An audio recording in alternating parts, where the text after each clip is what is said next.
గజగిరి గుట్ట చూస్తున్నాం. కొన్నే గ్రామం, బచ్చన్నపేట మండలం, జనగామ జిల్లా, తెలంగాణ స్టేట్.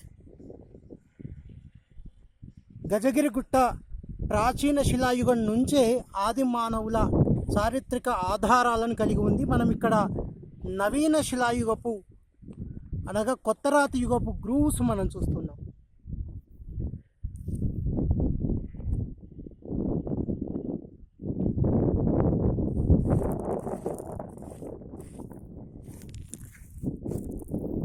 సో ఇట్లా ఈ పర్బండ మొత్తంగా తొలిచివేయడం వల్ల మనం ఇలాంటి గ్రూవ్స్ని మనం పోగొట్టుకున్నాం. ఇక్కడ ఒక నీటి దోణె కనిపిస్తుంది. ఈ దోణె చుట్టూ మనకి గ్రూవ్స్ కనిపిస్తున్నాయి. ఇక్కడ గృహావసరాల కోసం బండ ఉపరితలాన్ని తొలిచారు కాబట్టి అనేక గ్రూవ్స్ ఉండే అవకాశం ఉంది.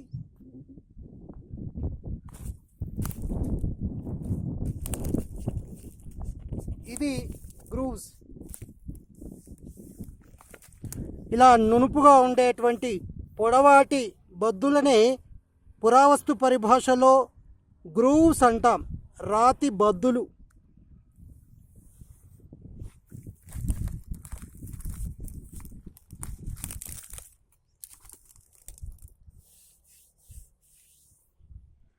ఇలా దీని చుట్టూ మనకి గ్రూవ్స్ కనిపిస్తున్నాయి.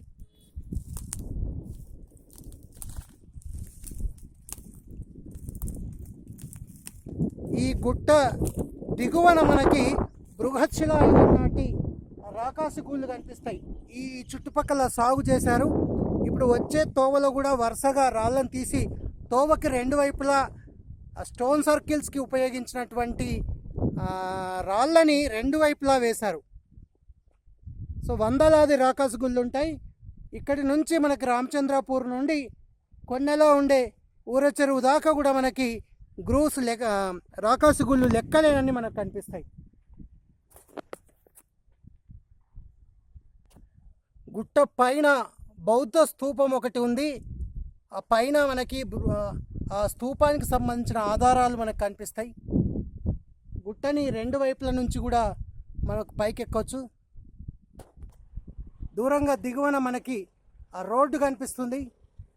అక్కడ వెహికల్స్ కూడా పోతున్నట్టుగా మనం చూస్తున్నాం. ఇదే గజగిరి గుట్టకు భైరవ శిల్పము, చాముండి శిల్పం కూడా చెక్కబడి ఉన్నాయి. ఆదిమానవులకు సంబంధించిన పెయింటింగ్స్, ఆఖరి బలహీనమైన ఆనవాళ్ళు కూడా ఈ గుట్టకే చూస్తాం.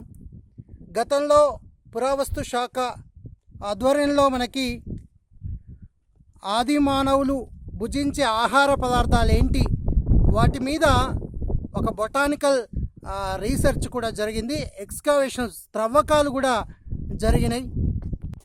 బోడగుట్ట, ఎలకలగుట్ట, గజగిరి గుట్ట, ఇలా మూడు గుట్టలు మధ్యలో మనకి పాతరాతి యుగం నుండి కొత్తరాతి యుగము, తర్వాత సూక్ష్మరాతి యుగము, ఐరన్ ఏజ్ అంటే పెద్దరాతి యుగానికి సంబంధించిన అన్ని చారిత్రక ఆధారాలకు నెలవు ఈ కొన్నే గజగిరి గుట్ట. కొన్ని వేల రాక్షస గూళ్ళున్నాయి. తర్వాత అనేక సంఖ్యలో నిలువురాళ్ళు కూడా మనకు కనిపించాయి. ఎదురుగా ఉన్నటువంటి గుట్ట పైన శివలింగాన్ని కూడా తొలిచినట్లు మనం చూస్తాం. బౌద్ధ స్తూపం దగ్గరికి వెనక వైపు నుంచి ఎక్కాల్సి వచ్చినప్పుడు అనేక చెట్ల మధ్య నుంచి ఎక్కాల్సి రావడం కొంచెం కష్టంగానే కనిపిస్తుంది. బౌద్ధ స్తూపం దగ్గర 3 నీటి గుండాలు ఉన్నాయి. ఒక దేవాలయ నిర్మాణం కూడా జరిగినట్లుగా తెలుస్తుంది. అయితే అక్కడ ఒక దొంగల గుహ ఉంది. అది బౌద్ధులు ఆవాసంగా ఆ గుహని మార్చుకున్నారని మనకు తెలుస్తుంది. అయితే ఇలా క్వారీ పనులలో బండల్ని తొలచడము, రాతి ఉపరితలాన్ని తొలిచివేయడం వల్ల అనేక చారిత్రక ఆధారాలన్నీ మనం కోల్పోతున్నాం. శిలాయుగపు చరిత్రకు సంబంధించిన అన్ని ఆధారాలకు నెలవు ఈ గజగిరి గుట్ట. చరిత్ర పరిశోధకులకు, చరిత్ర ప్రేమికులకు, చరిత్ర పురావస్తు విభాగాల్లో చదివేటువంటి విద్యార్థులు తప్పనిసరిగా ఈ కొన్నే గజగిరి గుట్టను సందర్శించాలి. ముఖ్యంగా ఇక్కడ పాటిగడ్డను తప్పకుండా దర్శించాలి. మట్టి పూసలు, రాతి పూసలు, ఏనుగు బొమ్మ ఇక్కడ మనం సేకరించుకోగలిగినాం. నవీన శిలాయుగం నాటి ఎరుపు, నలుపు, బూడిద రంగులో ఉన్నటువంటి అనేక రకాల మృణ్మయ పాత్రల్ని ఇక్కడ పాటి మీద సేకరించుకోగలిగినాం. ఈ మట్టి పాత్రల మీద డిజైన్స్ కూడా ఆ కాలంలోనే వేశారు. ఎరుపు రంగు డిజైన్స్, తర్వాత తెలుపు రంగులో ఉన్నటువంటి వృత్తాలున్న మృణ్మయ పాత్రల శకలాలు మనం ఇక్కడ సేకరించుకోగలిగినాం. 3 కాళ్ళతో ఉన్నటువంటి మృణ్మయ పాత్రలు, కెటిల్స్ వంటి మృణ్మయ పాత్రలు, జార్స్, ఇలా రకరకాల మట్టి పాత్రలు మనం ఇక్కడ సేకరించుకున్నాం. ఐరన్ ఏజ్కు సంబంధించిన అనేక రకాల ఇనుప పనిముట్లు మనకి ఇక్కడ లభించాయి. పురావస్తు శాఖ త్రవ్వకాలు జరిపినప్పుడు ఇక్కడ ఒక దబ్బనం కూడా మనకి బయటపడ్డది. దీన్ని బట్టి బృహత్ శిలాయుగం నాటి వ్యవసాయ క్షేత్రాలు ఇక్కడ ఉన్నాయని చెప్పొచ్చు. తెలంగాణ నుండి బర్మా, శ్రీలంక మొదలైన దేశాలకు ఇక్కడి నుంచి బౌద్ధులు వలస వెళ్లారనే ఒక చారిత్రక ఆధారాలు మనకి బర్మాలో లభించాయి. అయితే తెలంగాణలో ఎక్కడి నుంచి వీళ్ళు బయలుదేరారు అని చెప్పడానికి ఒక ఆధారం కొన్నెలో లభించింది. ధర్మచక్రం ఉన్నటువంటి ఒక మట్టి ముద్ర, టెర్రకోట ముద్ర ఇక్కడ లభించింది. తెలంగాణ నుండి బర్మా, శ్రీలంక దేశాలకు బౌద్ధులు తరలి వెళ్ళినట్టుగా ఒక చారిత్రక ఆధారం కొన్నెలో లభించింది. టెర్రకోట పైన బౌద్ధ ధర్మచక్రం ఉన్నటువంటి ఒక మట్టి ముద్ర ఇక్కడ లభించింది. ఆల్వార్లు, హనుమ, గరత్మంతుడు చెక్కిన ఒక గుహలో ఉండే దేవాలయం కూడా ఈ గజగిరి గుట్ట పైన చూస్తాం. ఒకప్పుడు పూజలు అందుకున్న ఈ గుహలో ఆలయానికి వెళ్ళే మార్గం ఇది. ఊడలతో మనకి ఇవంతా అల్లుకుపోయింది మొత్తం. ఇక చూడండి, పెద్దపల్లి, మంచిర్యాల అడవులలో కనిపించేటువంటి తీగలు మనకి పువ్వులు పూసి కనిపిస్తున్నాయి.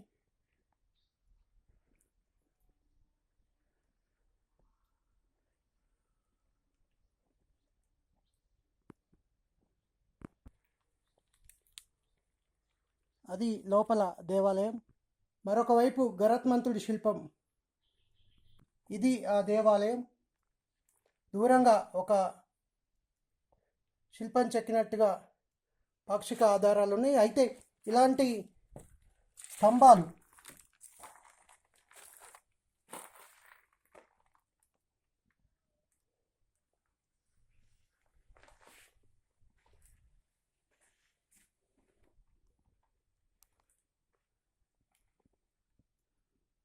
ఇవి ఆల్వార్లు.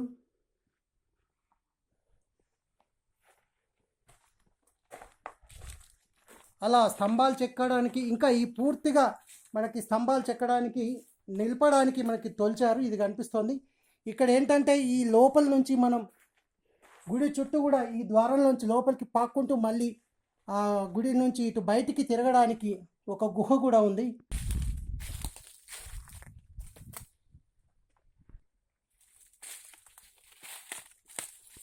ఉడుములు, కుందేళ్ళు దారి మధ్యలో మనకి స్వాగతం పలుకుతూనే ఉన్నాయి.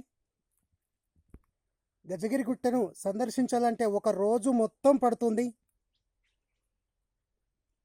ఇక్కడ మనకి శాతవాహన కాలం నాటి బ్రిక్స్ కూడా మనకు కనిపిస్తున్నాయి.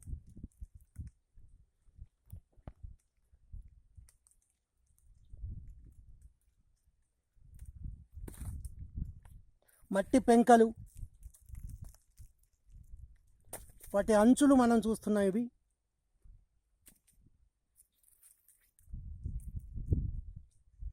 ఇక్కడ ఒక రాతి పనిముట్టు కూడా మనకి కనిపిస్తుంది.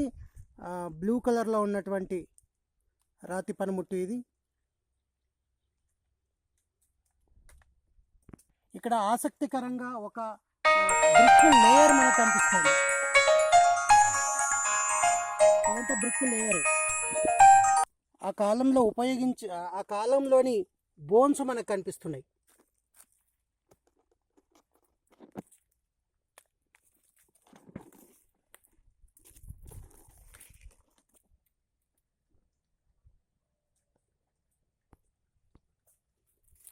ఈ మొత్తము సాగు చేశారు. మళ్ళీ పక్కకే మనకి సమాధులు కూడా కనిపిస్తాయి. ఇట్లాంటి అరుదైన సైట్ ఇది. కొన్ని ఇనుమును ఉపయోగించిన దాఖలాలు ఉన్నాయని మనం చెప్పుకున్నాం. నెమళ్ళ అలికిడి ఎక్కువగా వినిపిస్తుంది. కొండనే కాదు, జనగామ జిల్లా మొత్తంగా నెమళ్ళ సంచారం అధికంగా కనిపిస్తుంది. ఇక్కడ గోటి నొక్కులు, తర్వాత వేలి నొక్కులు కూడా ఉన్నటువంటి డిజైన్ ఉన్నటువంటి ఒక పెంక, మనం మృణ్మయ పాత్ర యొక్క ఒక భాగం మనం చూస్తున్నాం. ఈ మొత్తం కూడా అట్లా కనిపిస్తుంది. ఇట్లా గజగిరి గుట్ట గురించి ఎంతైనా చెప్పుకోవచ్చు. మరి ఎందుకు ఆలస్యం? ఈ వీడియో చూసిన వెంటనే ఒకసారి కొన్నే గజగిరి గుట్ట ఎక్కడానికి ఉత్సాహం చూపండి. ఒక గొప్ప ట్రెక్కింగ్ కూడా. చరిత్రలో అన్ని పాఠాలు, అన్ని దశలు మనం ఇక్కడ చూస్తున్నాం కాబట్టి ఒక్కసారి ఈ గజగిరి గుట్టకు రావాల్సిందిగా కోరుతున్నాను. నేను మీ discovery man Reddy Ratnakar Reddy. Thank you. ఈ వీడియో షేర్ చేయండి. తెలంగాణ హిస్టరీ యూట్యూబ్ ఛానల్ని సబ్స్క్రైబ్ చేయండి. ఉంటాను మరి.